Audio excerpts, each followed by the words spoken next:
ದುಬಾರಿ ದರ ವಾರ್ ಶುರುವಾಗಿದೆ. ಒಂದು ರೀತಿಯಲ್ಲಿ ಯುದ್ಧದ ರೀತಿಯಲ್ಲಿ ಈ ಬೆಲೆ ಏರಿಕೆಗಳು ನಡೀತಾ ಇದೆ. ಒಂದರ ನಂತರ ಒಂದು ಅನ್ನುವಂತೆ ಪ್ರತಿಯೊಂದರ ಬೆಲೆ ಏರಿಕೆ ಕೂಡ ಆಗ್ತಾ ಇದೆ. ಈಗ ಡೀಸೆಲ್ ರೇಟ್ ಕೂಡ ಜಾಸ್ತಿ ಆಗಿದೆ, 2 ರೂಪಾಯಿ ಜಾಸ್ತಿ ಆಗ್ತಾ ಇದೆ. ಅದರ ನಂತರದಲ್ಲಿ ಬರೋದಿದೆಯಲ್ಲ, ಅದು ಆಫ್ಟರ್ ಇಫೆಕ್ಟ್ಸ್ ಅಂತ ಹೇಳ್ಬೋದು. ಬಹಳ ಬಿಸಿ. ಜೊತೆಗೆ ಈ ಸಾಮಾನ್ಯ ವರ್ಗದವರಿಗೆ ಏಟ್ ಕೊಡೋದಂತೂ ಗ್ಯಾರಂಟಿ, ಅದಂತೂ ಎಕ್ಸ್ಪೆಕ್ಟ್ ಮಾಡಬಹುದು. ಡೀಸೆಲ್ ರೇಟ್ ಜಾಸ್ತಿ ಆಗಿರೋದ್ರಿಂದ ನೀವು ಕೂಡ ಕರೆ ಮಾಡಿ ಈ ಎಲ್ಲ ವಿಚಾರದ ಬಗ್ಗೆ, ದುಬಾರಿ ದುನಿಯಾದ ಬಗ್ಗೆ ಮಾತಾಡಬಹುದು. ಕರೆ ಮಾಡಿ ಮಾತಾಡಿ. ಈಗ ಕಾಲರ್ ರೆಡಿ ಇದ್ದಾರೆ. ನಮಸ್ತೆ. ಹಲೋ, ನಮಸ್ತೆ, ಹೇಳಿ ಮೇಡಮ್. ನಮ್ಮ ಹೆಸರು ಮಂಜುನಾಥ್ ಅಂತ ಅಂದು. ಹೇಳಿ ಮಂಜುನಾಥ್ ಅವರೇ. ಕಿತ್ತೂರಿಂದ ಕರೆ ಮಾಡ್ತಿರೋದು ಮೇಡಮ್. ನಾವು ಬೆಂಗಳೂರಲ್ಲಿ ಯಶವಂತಪುರ ಆರಾಮ್ಸಿಲ್ ಮೂಟೆ ಅವರ ಕೆಲಸ ಮಾಡೋದು. ಇಷ್ಟೊಂದು ರೈಟ್ ಎಲ್ಲ ಮಾಡ್ಬಿಟ್ರೆ ಯಾವ ತರ ಇದ್ ಮಾಡೋದು ಮೇಡಮ್ ನಾವು? ನಮ್ಗೆ ಒಂದ್ ಮೂಟೆಗೆ 5 ರೂಪಾಯಿ ಕೊಡ್ತಾರೆ. ಯಾವ್ದಕ್ಕೆ ಸರ್? ಒಂದ್ ಮೂಟೆ ಮೇಡಮ್. ಯಾವ್ದಕ್ಕೆ? ಏನ್ ಕೆಲಸ ಮಾಡಿದಕ್ಕೆ? ಅಲ್ಲ, APMC ಅಲ್ಲಿ ಯಶವಂತಪುರ APMC ಅಲ್ಲಿ ಮೂಟೆ ಅವರ ಕೆಲಸ ಮಾಡೋದು ನಾವು. ಒಂದ್ ಮೂಟೆಗೆ 5 ರೂಪಾಯಿ ಕೊಡ್ತಾರೆ. ಒಂದ್ ಮೂಟೆಗೆ 5 ರೂಪಾಯಿ ಕೊಟ್ರೆ ಒಂದ್ ರೈಸ್ ತಗೊಂಡ್ರೆ, ಒಂದ್ ರೈಸ್ 2 ಬಜ್ಜಿ ತಗೊಂಡ್ರೆ 50 ರೂಪಾಯಿ ತಗೊಂತಾರೆ. 100 ಮೂಟೆ ಹೊತ್ತಾಕಂದ್ರೆ ನಮ್ಗೆ ಇಷ್ಟೊಂದು ಇದಾಗೋದಿಲ್ಲ. ನಮ್ಗೆಲ್ಲ ಈ ತರ ಎಲ್ಲ ಜಾಸ್ತಿ ಮಾಡಿದ್ರೆ ನಾವ್ ಹೆಂಗ್ ಮೇಡಮ್ ಈ ತರ ಸರ್ಕಾರದಿಂದ ಈ ತರ ಇದ್ ಮಾಡೋದು? ನಿಜ. ಸರ್ಕಾರಕ್ಕಿದೆಲ್ಲ ಕಣ್ಣು ಕಿವಿ ಕಾಣಿಸುತ್ತಾ ಅಥವಾ ಇಂಥದ್ದೆಲ್ಲ ಕೇಳಿಸುತ್ತಾ ಅನ್ನುವಂತ ಪ್ರಶ್ನೆ ಕಾಡ್ತಾ ಇರೋದು. ಯಾಕಂದ್ರೆ ಬರೀ 4 ರೂಪಾಯಿ ಎಲ್ಲ ಅಂದ್ಬಿಡ್ತಾರೆ ಹೆಚ್ಚಳ, ಆದ್ರೆ ಮೂಟೆ ಹೊರದಕ್ಕೆ ಸಿಗೋದೇ 5 ರೂಪಾಯಿ ಅನ್ನೋದು ಅವ್ರಿಗೆ ಬಹುಶಃ ಅರ್ಥ ಆಗ್ಲಿಕ್ಕಿಲ್ಲ ಅಂತ ಅನ್ಸುತ್ತೆ. ಅಲ್ಲ ಮೇಡಮ್, ಇವಾಗ ನೀವು ಬರ್ತೀರಾ, ಒಂದ್ ಮೂಟೆ ಹಾಕಿಸ್ಕೊಂಡು 10 ರೂಪಾಯಿ ಕೇಳಿದ್ರೆ 5 ರೂಪಾಯಿನಪ್ಪ ನಾವು ಕೊಡೋದು, ನಮ್ಮ ಹತ್ರ 5 ರೂಪಾಯಿನ ಕೊಡೋದು ಅಂತಾರೆ. ನಾವು 5 ರೂಪಾಯಿ ಈಸ್ಕೊಂಡು ನಾವು ಬೆಳಗಿನ ಸಾಯಂಕಾಲವರೆಗೂ ಬಿಸಿಲಲ್ಲಿ ಮೂಟೆ ಓಡ್ತೀವಿ. ನಮ್ ಕಷ್ಟ, ಬಡವ್ರ ಕಷ್ಟ ನೋಡಕ್ಕೆ ತಾನೆ ಇವ್ರು ಗೆಲ್ಸಿರೋದು. ಇವ್ರು ಪ್ರತಿ ದಿವಸನು ಜಾಸ್ತಿ ಮಾಡ್ಕೊಂಡ್ರೆ ನಮ್ಮಂತ ಬಡ ಬಗ್ರು ಎಲ್ಲೋಗೋದು. ಇವಾಗ ನಿಮ್ ಟಿವಿಲಿ ನಾವು ಕರೆ ನೋಡ್ಬಿಟ್ಟೆ ನಾವು ಇದ್ ಮಾಡ್ಬೇಕು ಅನ್ಕೊಂಡು ಮಾಡಿದ್ ನಾವು. ನಮ್ಮಂತ ಬಡ ಬಗ್ರುಗಳು ಇವತ್ತು ತಿಂದು ಇವತ್ತು ದುಡ್ದು ಇವತ್ತು ತಿನ್ಬೇಕು. ನಾವು ಎಲ್ಗೋಗ್ಬೇಕು? ನಾವು ಆತರ ಇದ್ ಮಾಡಿದ್ರೆ ಜಾಸ್ತಿ ಮಾಡ್ಕೊಂಡು ಹೋಗ್ತಾನೆ ಇದ್ರೆ. ನಿಜ ಸರ್, ನಿಜ. ಪ್ರಶ್ನೆ ಸರಿಯಾಗೇ ಇದೆ. ಸರ್ಕಾರ ಇವತ್ತು ಅವರೆಲ್ಲೋ ಕುತ್ಕೊಂಡು ಎಲ್ಲಾ ಬೆಲೆ ಜಾಸ್ತಿ ಮಾಡ್ತಾರೆ.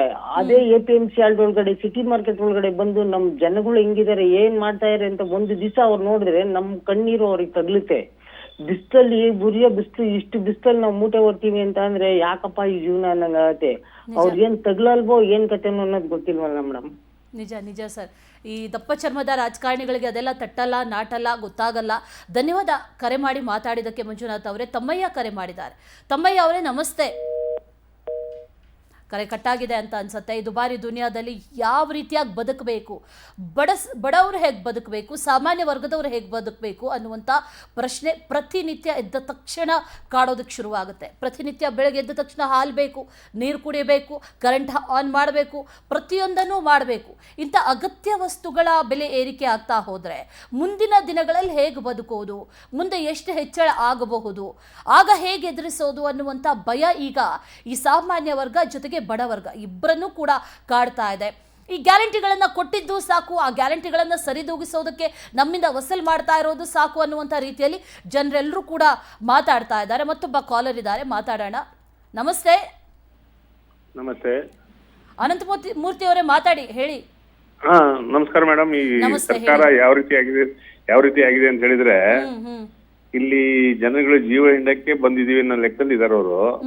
ಯಾಕಂತ ಹೇಳಿದ್ರೆ ಬಿಜೆಪಿ ಗೌರ್ಮೆಂಟ್ ಆಡಳಿತ ಮಾಡಿ ಅವರು ಭ್ರಷ್ಟಾಚಾರ ಅಂತ ಹೇಳಿ ಇವರು ಬಂದು ಜನಗಳಿಗೆ ತೊಂದರೆ ಕೊಡ್ಬೇಕನ್ನೋ ಉದ್ದೇಶಕ್ಕೆ ಬಂದು ಸರ್ಕಾರ ಡ್ಯೂಟಿಗೆ ಇಳಿದಿದೆ. ಬಿಟ್ರೆ ಜನಸೇವೆಗಂತೂ ಮನೋಭಾವನೆ ಇಟ್ಕೊಂಡು ಬಂದಿಲ್ಲ ಇವರು. ಅದು ಸರಿಯಾಗಿ ಬಿಜೆಪಿ ಲಾಸ್ಟ್ ಟೈಮ್ ಆಡಳಿತದಲ್ಲಿ ಸರಿಯಾದ ಒಂದು ಸೂಕ್ತ ನಿರ್ಧಾರಗಳನ್ನು ತಗೊಳ್ಳದೆ ಅಡ್ಜಸ್ಟ್ಮೆಂಟ್ ರಾಜಕೀಯ ಮಾಡಿ ನಮ್ಮ ದೇಶದ ಪರಿಸ್ಥಿತಿನ ಅಧೋಗತಿ ತಗೊಂಡೋಗಕ್ಕೆ ಬಿಜೆಪಿ ಅವರು ಕಾರಣ. ನಾನು ಬಿಜೆಪಿನೇ ಇರೋದು ನಾನು. ಆದ್ರೆ ಇವರು ಅಧಿಕಾರಾವಧಿಯಲ್ಲಿ ಸರಿಯಾದ ರೀತಿಯಲ್ಲಿ ಅಧಿಕಾರ ಮಾಡದೆ ಸ್ವಾರ್ಥ ರಾಜಕಾರಣ ಮಾಡಿ ಇವತ್ತು ಈ ಪರಿಸ್ಥಿತಿ ತಂದಿದ್ದಾರೆ. ಇದಕ್ಕೆಲ್ಲ ಬಿಜೆಪಿ ಅವರು ಹೊಣೆನೆ. ನಮ್ಗೆ ಏನಂದ್ರೆ ಆಪ್ಷನ್ಸ್ ಇದೆ, ಈ ಕಾಂಗ್ರೆಸ್ ಅನ್ನು ಆಡಳಿತಕ್ಕೆ ತಂದಿದ್ದಾರೆ. ಇದನ್ನ ಅನುಭವಿಸುವ ಪರಿಸ್ಥಿತಿ ಈ ಬಿಜೆಪಿಲೂ ಸರಿಯಾದ ಒಂದು ವ್ಯವಸ್ಥೆ ಇಲ್ಲದ ಕಾರಣ ಇವ್ರು ಬಂದಿದ್ದಾರೆ. ಜನಗಳು ಇನ್ನಾರು ಎಚ್ಚೆತ್ತುಕೊಂಡು ಬಿಜೆಪಿಲೂ ಸರಿಯಾದ ರಾಜಕಾರಣಿಗಳು ಬಂದು ಈ ಅಪ್ಪ ಮಕ್ಕಳು ಪಕ್ಷಗಳು ಕುಟುಂಬ ರಾಜಕಾರಣ ಇದನ್ನೆಲ್ಲ ಕಿತ್ತು ಹೋಗಿದ್ರೆ ಮಾತ್ರ ನಮ್ಮ ದೇಶ ಇಂಪ್ರೂವ್ ಆಗ ಸಾಧ್ಯ. ದೇಶದಲ್ಲಿ ಅಭಿವೃದ್ಧಿ ಆಗ್ಬೇಕಂತ ಹೇಳಿದ್ರೆ 1-2 ಟರ್ಮಿಗೆ ಮಾತ್ರ ಇವರಿಗೆ ಅಧಿಕಾರ ಕೊಡ್ಬೇಕು. ಎನಿ MLA MP ಯಾರೇ ಬರ್ಲಿ ಅವಾಗ ನಿಸ್ವಾರ್ಥವಾಗಿ ಇವ್ರು ಜನಸೇವೆಗೋಸ್ಕರ ಬರ್ತಾರೆ ಅಂತ ಅನ್ಕೊಬಹುದು. ಈಗೇನೈತೆ ಕುಟುಂಬ ರಾಜಕೀಯ, ಅವರೇ 10 ವರ್ಷ ಆದ್ರೂ 50 ವರ್ಷ ಆದ್ರೂ ಇವ್ರು ರಾಜಕೀಯ ಬೇರೆ ಪಕ್ಷಕ್ಕೆ ಟಿಕೆಟ್ ಕೊಡಲ್ಲ, ಎಲ್ಲ ಹಣ ತಗೊಂಡು ಟಿಕೆಟ್ ಕೊಡ್ತಾರೆ. ಈ ಮಟ್ಟಕ್ಕೆ ಇದೆಲ್ಲ ಮಾಡೋದ್ರಿಂದ ಬೆಲೆ ಏರಿಕೆ ಕಮ್ಮಿ ಆಗತ್ತಾ ಅನ್ನೋದೇ ಪ್ರಶ್ನೆ. ಧನ್ಯವಾದ ಕರೆಯನ್ನ ಮಾಡಿದಕ್ಕೆ. ಮತ್ತೊಬ್ಬ ಕಾಲರ್ ಇದ್ದಾರೆ. ನಮಸ್ತೆ. ನಮಸ್ತೆ ಮೇಡಮ್. ನಮಸ್ತೆ, ಹೇಳಿ ಚಂದ್ರು ಅವರೇ, ಏನು ಹೇಳ್ತೀರಾ? ದುಬಾರಿ ದುನಿಯಾ ಬದುಕೋದು ಹೇಗೆ ಅನ್ನೋ ಪ್ರಶ್ನೆ ದಿನನಿತ್ಯ ಇದ್ರೆ ಫಸ್ಟ್ ಕ್ವೆಶ್ಚನ್ ಅದೇ ಕಾಡೋದು, ಹೇಗೆ ಬದುಕೋದು ಈ ದುಬಾರಿ ದುನಿಯಾದಲ್ಲಿ ಅಂತ. ನಿಮ್ಗೇನು ಅನ್ಸುತ್ತೆ ಮೇಡಮ್? ಇವ್ರದ್ದು ಏನಂತ ಹೇಳಿದ್ರೆ ಇವ್ರು ಇಷ್ಟ ಬಂದಂಗೆ ಮಾಡ್ಕೊಂತಾರೆ. ಬಟ್ ಅದ್ರಲ್ಲಿ ತೊಂದರೆ ಆಗೋದು ಜನಗಳಿಗೆ ಅಲ್ವಾ? ಹೌದೌದು. ಸೊ ಇವರು ಇಷ್ಟು ಮಾಡೋ ಬದಲು ಇದಕ್ಕಿಂತ ಟ್ರಿಬಲ್ ಮಾಡ್ಬಿಡ್ಬೇಕು ಮೇಡಮ್. ಯಾಕೆಂದ್ರೆ 5 ರೂಪಾಯಿ ಜಾಸ್ತಿ ಮಾಡಿದ್ರೆ 50 ರೂಪಾಯಿ ಜಾಸ್ತಿ ಮಾಡ್ಬಿಡ್ಬೇಕು. ಯಾರು ತಗೊಳ್ಳೋದಿಲ್ಲ ಅವಾಗ. ಸರ್ಕಾರಕ್ಕೆ ಜನಗಳ ಮೇಲೆ ಯಾವುದೇ ಕರುಣೆ ಕಾನೂನು ಏನು ಇಲ್ಲ. ಅವ್ರು ತುಂಬಿಸ್ಕೊಬೇಕು, ಅವ್ರು ಹಾಲ್ ತಗೊಳ್ಳಲ್ಲ ಅಂತ ಬಿಟ್ಬಿಡ್ಬೋದು. ಆದ್ರೆ ಡೀಸೆಲ್ ರೇಟ್ ಜಾಸ್ತಿ ಆಗುತ್ತಲ್ಲ, ಅದನ್ನ ತಗೊಳ್ಳಲ್ಲ ಅಂತ ಬಿಟ್ಬಿಡಕ್ ಆಗಲ್ವಲ್ಲ. ನೀರ್ ಬೇಕು, ಕರೆಂಟ್ ಬೇಕು. ಇವಾಗ ಟ್ಯಾಕ್ಸೇ ಬರ್ಲಿಲ್ಲ ಅಂದ್ರೆ ಅವ್ಲೇನ್ ಮಾಡ್ತಾರೆ? ಸಾಲ ಮಾಡ್ತಾರೆ, ಸಾಲ ತಗೊಂಡ್ ಮತ್ತೆ ನಮ್ಗೆ ಹಾಕ್ತಾರೆ. ಎಲ್ಲ ಅವರೇ ಮಾಡ್ತಾರೆ, ಮತ್ತೆ ಜನಗಳ ಮೇಲೆ ಹಾಕ್ತಾರೆ. ಜಾಸ್ತಿ ಮಾಡ್ತಾರೆ, ನಮ್ಮ ಮೇಲೆ ಹಾಕ್ತಾರೆ. ಸಾಲ ಮಾಡ್ತಾರೆ, ಸಾಲ ನಮ್ಮ ಮೇಲೆ ಹಾಕ್ತಾರೆ. ನಿಜ ಅಲ್ವಾ? ಹೌದು. ಇದಕ್ ಪರಿಹಾರನೇ ಇಲ್ಲ ಮೇಡಮ್. ಇದಕ್ಕೆ ಪರಿಹಾರನೇ ಇಲ್ಲ ಅಂತೀರಿ? ಹಿಂಗೆ ಇರುತ್ತೆ ಹಾಗಾದ್ರೆ ನಮ್ಮ ಹಣೆ ಬರನೇ ಇಷ್ಟು ಅಂತ ಅನ್ಕೊಂಡು ಬದುಕಬೇಕು. ಹೌದು. ಯಾಕೆಂದ್ರೆ ನಮ್ ಮಧ್ಯಮ ವರ್ಗ ಮತ್ತೆ ಬಡ ಜನರದು ನಮ್ಮ ಹಣೆ ಬರನೇ ಇಷ್ಟು. ಏನಾಗಿದೆ ಅಂದ್ರೆ ಈಗ ಇವ್ರು ಇಷ್ಟ ಬಂದಂಗೆ ಇವ್ರು ಮಾಡ್ಕೊಂಡು ಹೋಗ್ತಾ ಇರೋದೆ, ಜನಗಳು ಸಾಯ್ತಾ ಇರೋದೆ. ರೋಡ್ಗೆ ಇಳಿದು ಸ್ಟ್ರೈಕ್ ಮಾಡ್ತೀರಾ, ಪೊಲೀಸ್ನವ್ರು ಬಿಡ್ತಾರೆ, ಹೊಡಿತಾರೆ. ಮತ್ತೇನ್ ಮಾಡ್ತಾರೆ? ಯಾರು ಸ್ಟ್ರೈಕ್ ಮಾಡಕ್ ಹೋಗಲ್ಲ. ನಿಜ ನಿಜ ನಿಜ. ಥ್ಯಾಂಕ್ ಯು ಚಂದ್ರು ಅವರೇ, ಕರೆ ಮಾಡಿ ಮಾತಾಡಿದಕ್ಕೆ. ಪವರ್ ಟಿವಿ ಜೊತೆಯಲ್ಲಿ ಮಂಜುನಾಥ್ ಕರೆ ಮಾಡಿದ್ದಾರೆ. ಮಂಜುನಾಥ್ ಅವರೇ ನಮಸ್ತೆ. ನಮಸ್ಕಾರ ಮೇಡಮ್. ಹಾ ಹೇಳಿ ಸರ್, ಏನ್ ಹೇಳ್ತೀರಿ? ಏನಿಲ್ಲ ಮೇಡಮ್, ಈಗ ಮಹಿಳೆಯರಿಗೆ ಮಾತ್ರ ತರ ಓಟ್ ಅವ್ರೆ ಹಾಕ್ಯಾರ, ಬಾಯಿ ಜಾರು ಹಾಕಿಲ್ವಾ ಓಟ್ ಅವ್ರಿಗೆ? ಅವ್ರಿಗೆಲ್ಲ ಫ್ರೀ ಕೊಟ್ರು, ಬಟ್ ನಮಗ್ ಮಾತ್ರ ಎಲ್ಲ ಏರ್ಸಾಕತ್ತಿದ್ದಾರೆ ಮೇಡಮ್. ಈ ಬಸ್ಸಲ್ಲಿ ಹೋಗೋ ಏನಾಗತ್ರಿ, ನಮಗ್ ಮಾತ್ರ ನಾವು ದುಡ್ಡು ಕೊಟ್ಬೇಕು. ಬಟ್ ಅವ್ರಾದ್ರೆ ಆಧಾರ್ ಕಾರ್ಡ್ ತೋರಿಸಿ ಹಂಗೆ ಅಡ್ಡಾಡ್ತಿರ್ತಾರೆ. ನಾವೆಲ್ಲಾದ್ರೆ ಎಕ್ಸಾಮ್ ಹೋದ್ರು ಕೂಡ ಅದೇ ತೊಂದ್ರೆ ಮೇಡಮ್. ಈ ಎಕ್ಸಾಮ್ ಹೋಗ್ಬೇಕಂದ್ರು ಬಸ್ಸಿಗೆ ಹೋಗ್ಬೇಕಲ್ಲ ಮೇಡಮ್, ಬೇರೆ ಕಡೆ ಹೋಗ್ಬೇಕಂದ್ರೆ. ಬರೀ ಮಹಿಳೆಯರಿಗೆ ಕೊಟ್ಟೆ ಇಷ್ಟು ಬೆಲೆ ಏರಿಕೆ ಆಗ್ತಾ ಇದೆ, ಇನ್ ನಿಮ್ಗೆ ಕೊಟ್ರೆ ಇನ್ನೂ ಡಬಲ್ ಆಗುತ್ತಲ್ಲ ಸರ್? ಗ್ಯಾರಂಟಿಗಳ ಹೊರೆನೇ ಅವ್ರಿಗೆ ಕೊಡ್ತಾರೆ ಅಂತಾರೆ ಮೇಡಮ್. ಆಕ್ಚುಲಿ ಕೊಟ್ಟಿದ್ದು ತಪ್ಪು ಮೇಡಮ್. ಈಗ ನೋಡ್ರಿ, ಮೊದಲಾದ್ರೂ ಎಲ್ಲಿ ಹೋಗ್ತಿರ್ಲಿಲ್ಲ ಅವ್ರ ಮಹಿಳೆಯರಿ. ಈಗ ಫ್ರೀ ಆಗೈತೆ ಅಂತೇಳಿ ನಡಿ ಹೋಗ್ತಿರ್ತಾರೆ ಹಂಗೆ ಹೋಗ್ತಾರೆ. ಆದ್ರೆ ಬಾಯ್ಸ್ಗೆ ಏನೂ ಇಲ್ಲ. ಬಟ್ ಬಾಯ್ಸ್ ಏನಾಗತ್ರಿ, ತೊಂದ್ರೆ ಆಗತ್ತಲ್ಲ ಮೇಡಮ್. ಈಗ ನೌಕರಿಗೆ ಹೋದವ್ರಿಗೆ ತೊಂದ್ರೆ, ಎಲ್ಲಾನು ತೊಂದ್ರೆ. ಆದ್ರೂ ಈಗ ನೋಡ್ರಿ ಎಲ್ಲ ಈಗ ಮೇನ್ ಇಂಪಾರ್ಟೆಂಟ್ ಬೇಕು, ಹಾಲ್ ಬೇಕು ಮೇಡಮ್. ಹೌದು. ಹಾಲಿನ ರೇಟನೇ ಏರ್ಸ್ಯಾರಿ ಮೇಡಮ್ ಅವ್ರಿಗೆ. ಈಗ ಓಕೆ ಏರಿಸ್ತೀವಿ ಮೇಡಮ್ ಅವ್ರಿ, 5 ವರ್ಷಕ್ಕೊಮ್ಮೆ ಏರ್ಸ್ಬೇಕಲ್ಲ, ಬರೀ 6 ತಿಂಗಳಿಗೊಮ್ಮೆ 3 ತಿಂಗಳಿಗೊಮ್ಮೆ ಎಲ್ಲಾ ರೇಟ್ ಏರ್ಸ್ಕೊತ ತೊಂದ್ರೆ. ಥ್ಯಾಂಕ್ ಯು ಕರೆ ಮಾಡಿ ಮಾತಾಡಿದಕ್ಕೆ. ಮತ್ತೊಬ್ಬ ಕಾಲರ್ ಇದ್ದಾರೆ. ನಮಸ್ತೆ. ಹಲೋ ಕಿರಣ್ ಅವರೇ ಮಾತಾಡಿ ಹೇಳಿ. ನಮಸ್ತೆ, ಹೇಳಿ. ಅವ್ರ ಅಪ್ಪಾಜಿ ಮದಪ್ಪ ಅಂಗಡಿ ಅಂತ ಸಾಧನದಿಂದ. ಕಿರಣ್ ಅವರೇ ಮಾತಾಡಿ, ಕೇಳಿಸ್ತಾ ಇದೆ, ಹೇಳಿ. ಮೊದ್ಲು ರಾಜೀನಾಮೆ ಕೊಟ್ಟು ಹೊರಗೆ ಹೋಗ್ರಿ ಅವ್ರು. ರಾಜೀನಾಮೆ ಕೊಡ್ಬೇಕು ಅಂತೀರಿ? ಬೆಲೆ ಏರಿಕೆ ಕಡಿಮೆ ಆಗಲ್ವಲ್ಲ, ಅಷ್ಟೇ ಬೆಲೆ ಇರುತ್ತಲ್ಲ. ಬೆಲೆ ಏರಿಕೆಗೆ ಏನ್ ಪರಿಹಾರ? ಜನರಿಗೇನ್ ಕಷ್ಟ ಆಗ್ತಾ ಇದೆ? ಅವರು ಬರೀ ಗ್ಯಾರಂಟಿ ಮೇಲೆ ಹೊಂಟ್ಬಿಟ್ಟಾರ್ರಿ ಅವರೆಲ್ಲ ಲೂಟಿ ಮಾಡ್ಕೊಂತ. ಗ್ಯಾರಂಟಿಗಳಿಂದ ಅವ್ರು ಹೇಳೋದು ಇಷ್ಟ ನೋಡ್ರಿ. ಅವ್ರಿಗೆ ಎಲ್ಲ ಏನೇನು ಉಳಿದಿಲ್ಲ, ಎಲ್ಲವನ್ನೂ ರೇಟ್ ಏರಿಕೆ ಮಾಡ್ಯಾರ.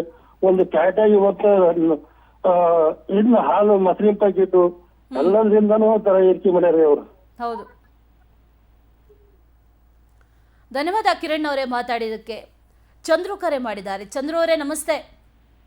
ನಮಸ್ತೆ ಮೇಡಮ್. ನಮಸ್ತೆ, ಹೇಳಿ ಸರ್. ದುಬಾರಿ ದುನಿಯಾ ಯಾವ ರೀತಿ ಟ್ರೀಟ್ ಮಾಡ್ತಾ ಇದೆ, ಯಾವ ರೀತಿ ಬಿಸಿ ಅಂತ ಹೇಳಕ್ಕಿಂತ ಮೇಡಮ್, ಇನ್ನೂ ರೇಟ್ಗಳನ್ನ ಇವರು ಜಾಸ್ತಿ ಮಾಡ್ಬೇಕು ಅಂತ ನನ್ನ ಆಸೆ. ಯಾಕೆ ಅಂತ ಹೇಳಿದ್ರೆ, ಓಟ್ ಹಾಕಿ ಗೆಲ್ಸಿದಾರಲ್ಲ ಹೆಂಗಸರಿಗೆ, ಅವರಿಗೆ ಗೊತ್ತಾಗಬೇಕು. ಯಾಕೆ ಅಂದ್ರೆ ದುಡ್ಡಿನ ಆಸೆಗೋಸ್ಕರ ಹಾಕಿ ಇವತ್ತು ಅನ್ಭವಿಸ್ತಾರೆ. ಗಂಡ ದುಡ್ಕೊಂಬಂದಿ ದುಡ್ಡನ್ನ 1 ರೂಪಾಯಿನೂ ಮನೆಗೆ ತರದಲ್ಲೇ ಇದ್ದಾಗ ಹೆಂಗಸ್ರುಗಳಿಗೆ ಅರ್ಥ ಆಗತ್ತೆ ಎಲ್ಲಿ ಖರ್ಚಾಗ್ತಾ ಇದೆ, ದುಡ್ಡೆಲ್ಲ ಎಲ್ಲಿ ಹೋಗ್ತಾ ಇದೆ ಅಂದಾಗ ಗೋರ್ಮೆಂಟ್ ಅವ್ರು ತಗೊಂಡಿದಾರಲ್ಲ, ನಾವ್ ಹಾಕಿ ಬೋಟ್ ಅವ್ರಿಗೆ ತಾನೆ. ಅದಕ್ಕೋಸ್ಕರನೇ ಅವ್ರಿಗೆ ತೊಂದರೆ ಆಗ್ಬೇಕು. ನಾನ್ ಹೇಳೋದು ಜಾಸ್ತಿನೇ ಮಾಡ್ತಾ ಹೋಗ್ಬೇಕು, ಇವ್ರಿಗೆ ಗೊತ್ತಾಗಬೇಕು ಹೆಂಗಸ್ರುಗಳಿಗೆ ಅಂತ ನನ್ನ ಆಸೆ. ಇನ್ನೂ ಜಾಸ್ತಿ ಮಾಡ್ಕೊಬಿಡ್ಲಿ ಅಂತ. ಜಾಸ್ತಿ ಮಾಡಿದಷ್ಟು ಅವಾಗ ಹೆಂಗುಸಿ ಗೊತ್ತಾಗುತ್ತೆ, ಮುಂದಿನ ಸಲ ಯಾರನ್ನ ತರಬೇಕು ಯಾರನ್ನ ಬಿಡ್ಬೇಕು ಅಂತ ಗೊತ್ತಾಗತ್ತೆ. ಹ್ಮ್ ಹ್ಮ್ ಹ್ಮ್ ಈ ತರ ಪುಕ್ಷಟೆ ಅಂತ ಮಾಡ್ಬಿಟ್ಟು ಇವತ್ತು ಗಂಡಸರಿಗೆನೆ ಹೆಚ್ಚಿಗೆ ಮಾಡ್ಕೊಂಡ್ ಬಂದ್ರೆ ಎಲ್ಲದಕ್ಕೂ ತೊಂದರೆ ಮಾಡಿದ್ರೆ ಹೆಂಗಸ್ರು ಮನೆಗೆ ಅರ್ಥ ಆಗ್ಬೇಕು. ಈಗ 100 ರೂಪಾಯಿ ದುಡ್ಕೊಂಡ್ ಬಂದ್ರೆ ಬರ್ಬೇಕಾದ್ರೆ ಒಂದ್ 20 ರೂಪಾಯಿ ಹಿಡ್ಕೊಂಡ್ ಬಂದಾಗ 80 ರೂಪಾಯಿ ಎಲ್ಲೋಯ್ತು ಅಂತ ಅವ್ರು ಅರ್ಥ ಮಾಡ್ಕೋಬೇಕು ಹೆಂಗಸ್ರು. ಎಲ್ಲಿ ಹೊರಗಡೆ ಏನಾರು ಒಂದ್ ತಗೊಳಕ್ ಹೋದ್ರು ಅದು ಜಾಸ್ತಿ ಆಗ್ತಿರುತ್ತಲ್ಲ ರೇಟು. ಹಾಲು ತಗೊಂಬ ಅಂದ್ರೆ ಅರ್ಧ ಲೀಟರ್ ಇವಾಗ ಮತ್ತೆ ಜಾಸ್ತಿ ಮಾಡಿದಾರಲ್ವಾ, 2 ರೂಪಾಯಿ ಕಮ್ಮಿ ಇದ್ರೆ ಹಾಲು ಕೊಡ್ತಾರ ಅವ್ರು ನಮಗೆ? ಯಾರು ಕೊಡಲ್ಲ. ಅದನ್ನ ಅರ್ಥ ಮಾಡ್ಕೋಬೇಕು ಹೆಂಗಸ್ರು. ಈ ಸಲ ಓಟ್ ಹಾಕಿ ಈ ಸಲ ಗೆಲ್ಸಿದಾರಲ್ಲ ಕಾಂಗ್ರೆಸ್ ಅನ್ನ ದುಡ್ಡಿನ ಆಸೆಗೋಸ್ಕರ. ಇರ್ಲಿ ತಗೊಳ್ಳಿ, ಈಗ 2,000 ರೂಪಾಯಿ ಕೊಟ್ಟಿದಾರಲ್ಲ, ಅವರೇ ಮನೆ ಮೇಂಟೈನ್ ಮಾಡ್ಕೊಂಡು ಹೋಗ್ಲಿ, ಸಂಸಾರ ಮಾಡ್ಲಿ ಅವರೇ. ಓಕೆ ಚಂದ್ರು ಅವರೇ, ಥ್ಯಾಂಕ್ ಯು ಕರೆ ಮಾಡಿ ಮಾತಾಡಿದ್ದಕ್ಕೆ. ಮತ್ತೊಬ್ಬ ಕಾಲರ್ ಇದ್ದಾರೆ, ಕುಮಾರ್ ಕರೆ ಮಾಡಿದ್ದಾರೆ. ಕುಮಾರ್ ಅವರೇ ನಮಸ್ತೆ. ಮೇಡಮ್ ಅವರೇ ನಮಸ್ಕಾರ. ನಮಸ್ತೆ, ಹೇಳಿ ಏನ್ ಹೇಳ್ತೀರಿ? ಮೇಡಮ್ ಅವರೇ, ಏನು ಇದು ಹೊಲಕ್ಕೂ ಎಲ್ಲ ಜನ ಓಟ್ ಹಾಕಿ ಗೆಲ್ಸಿ ಮಾಡಿ ಎಲ್ಲ ಇದು ಬರೀ ಮುಸ್ಲಿಮ್ಸ್. ನಮಸ್ಕಾರ ಮೇಡಮ್ ಅವರೇ.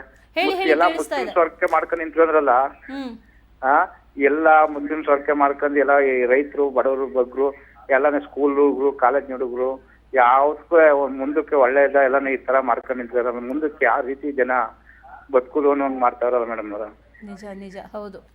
ಬದುಕಬೇಕು ಬೇಡವಾ ಅನ್ನುವಂತ ರೀತಿಯಲ್ಲಿ ಜನ ಈ ರೀತಿ ಯಾವ ರೀತಿ ಬದುಕೋದು ಬಾಳೋದು ಅಂತನ್ನುವಂಥದ್ದೇ ಜನಕ್ಕೆ ಒಂದು ಭಯ ಆಗೋಗಿದೆ.